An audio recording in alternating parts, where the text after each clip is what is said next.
દમણ વાળા જાલી ચોટી પર લારી ભરતા હતા કે હું બકરી તો મને જાલી ફસાડી દીધી રોડ ઉપર.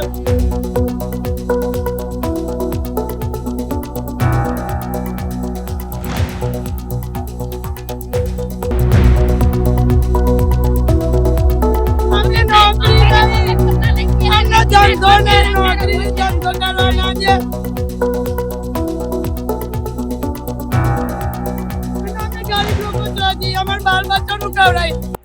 નમસ્કાર, TV17 ગુજરાતીમાં આપનું સ્વાગત છે. હું છું આપની સાથે કિંજલ. ગાંધીનગરના G6 સર્કલ નજીક આજે દબાણ હટાવવાની ઝુંબેશ દરમિયાન અચાનક જ તણાવપૂર્ણ પરિસ્થિતિ સર્જાઈ હતી. મ્યુનિસિપલ કર્મચારીઓ અને ફળલારીવાળા વચ્ચે બોલાચાલીની સ્થિતિ સર્જાઈ હતી અને બબાલ સુધી વાત પહોંચી હતી. ગાંધીનગર G6 સર્કલ પાસે દબાણ હટાવવાની ઝુંબેશ હાથ ધરવામાં આવી હતી. ત્યારે કર્મચારીઓ અને ફળલારીવાળાઓ વચ્ચે ઉગ્ર બોલાચાલીનો સ્વરૂપ ધારણ થયો હતો. શહેરના નગરપાલિકા વિભાગ દ્વારા ચલાવવામાં આવેલી કાર્યવાહી દરમિયાન કેટલાક લારીવાળાઓએ પોતાના ધંધાને લઈને વિરોધ નોંધાવ્યો હતો. શહેરની જાહેર જગ્યા ઉપર થયેલા બેફામ દબાણ હટાવવા માટે મ્યુનિસિપલ કોર્પોરેશન દ્વારા કાર્યવાહીની કામગીરી હાથ ધરવામાં આવી હતી. કેટલાક વેપારીઓએ વિરોધ નોંધાવ્યો હતો. બનાવ દરમિયાન તણાવપૂર્ણ પરિસ્થિતિ સર્જાતા પોલીસ પણ ઘટના સ્થળે દોડી આવી હતી. પ્રશાસનને જણાવ્યા મુજબ દબાણ હટાવવાની કામગીરી નિયમિત રીતે ચલાવવામાં આવી રહી હતી અને કોઈ પણ અનઅધિકૃત દબાણને સહન કરવામાં નહીં આવે તેવું પણ મ્યુનિસિપલ કોર્પોરેશન દ્વારા કહેવામાં આવ્યું. બીજી તરફ લારીવાળાઓએ ન્યાયસંગત વ્યવસ્થાની માંગ કરી. તેમના દ્વારા માંગ કરવામાં આવી રહી છે કે તેઓની લારીઓ ત્યાંથી હટાવી દેવામાં આવી તો તેમનું ઘર પરિવારનું ગુજરાન શેની ઉપર ચાલશે. તો લારીઓવાળા દ્વારા હાલ ન્યાયની માંગ કરવામાં આવી રહી છે.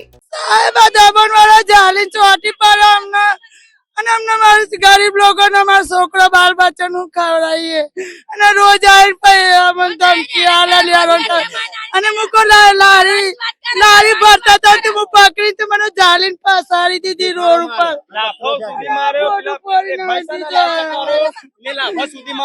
મને જાલીને હાલો ને બાલો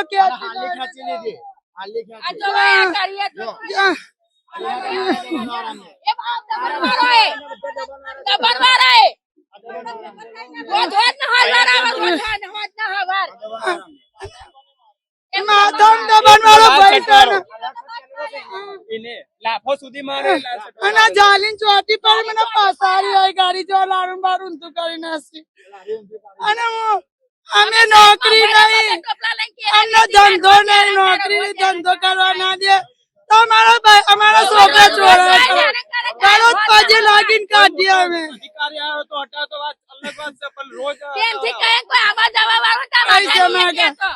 અને અમે ગરીબ લોકો છીએ, અમારા બાલ બચ્ચા નું ખવડાય. અમે ધંધો ના કરે તો અમારા બાલ બચ્ચા ગુંડા ચોરાયો કરો. અમારા બાલ બચ્ચા એવું કરવા માંગો તમે?